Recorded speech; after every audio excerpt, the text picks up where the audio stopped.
फुले कोई फिल्म नहीं है, ये एक आईना है, और ऐसा आईना जो सदियों की चुप्पी को चीर देता है। सोचिए, आप थिएटर में एक बायोपिक देखने जाते हैं लेकिन वापस लौटते हैं जैसे किसी क्रांति का हिस्सा बनकर आए हों।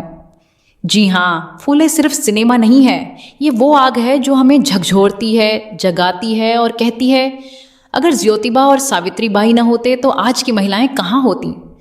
पढ़ाई नहीं, लड़ाई थी वो, कलम नहीं, तलवार थी उनके हाथ में।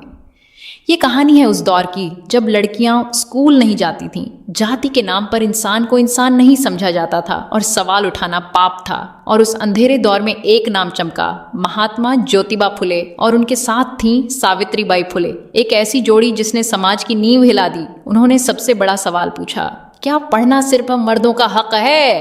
क्या इंसान की औकात उसकी जाति से तय होती है?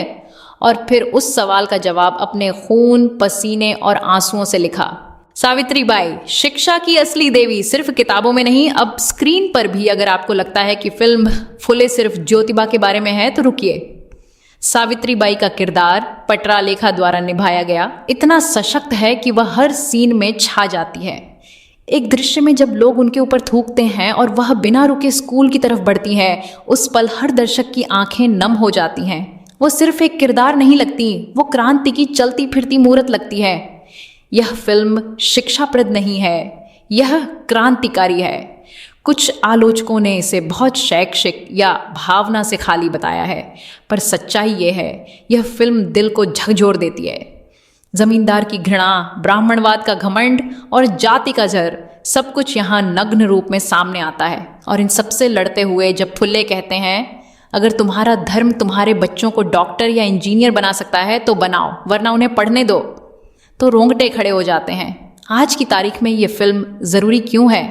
क्योंकि 2025 में भी जातिवाद जिंदा है, क्योंकि आज भी किसी लड़की को स्कूल जाने से रोका जाता है, क्योंकि आज भी नफरत को धर्म और परंपरा की चादर में लपेटकर परोसा जा रहा है। और ऐसे समय में फुले एक ज़रूरी दस्तावेज बन जाता है।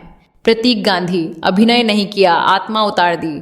फिल्म का सबसे दिल दहला देने वाला दृश्य है जब प्रतीक गांधी ज्योतिबा फुले कैमरे की ओर देखते हुए कहते हैं, भारत एक भावुक देश है, हमें धर्म और जाति के नाम पर बांटना बहुत आसान है और लोग ये करते रहेंगे। थिएटर में उस समय सन्नाटा था, लगा जैसे 19वीं सदी का कोई आदमी आज हमें चेतावनी दे रहा हो। थिएटर में तालियां, आंखों में आंसू और दिल में आग। फिल्म खत्म होने पर कुछ दर्शकों ने जय फुले के नारे लगाए। मेरी माँ ने मुझसे कहा, इस फिल्म ने तो छावा से भी बेहतर संदेश दिया।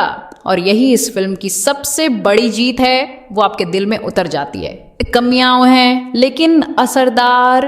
हाँ, कुछ जगहों पर सेट नकली लगते हैं, हाँ कुछ संवाद सेंसर के डर से हल्के कर दिए गए होंगे, पर असली बात यह है, संदेश अब भी जिंदा है और दमदार है।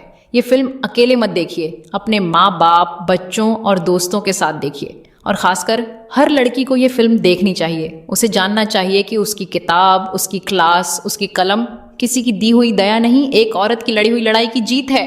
निष्कर्ष, फुले सिर्फ एक फिल्म नहीं, ये इतिहास की सुधार याचिका है। अगर आपकी बेटी आज स्कूल जाती है तो सावित्री बाई को धन्यवाद कहिए। अगर आपकी जाति आपके सपनों की दीवार नहीं बनी तो ज्योतिबा को सलाम कीजिए।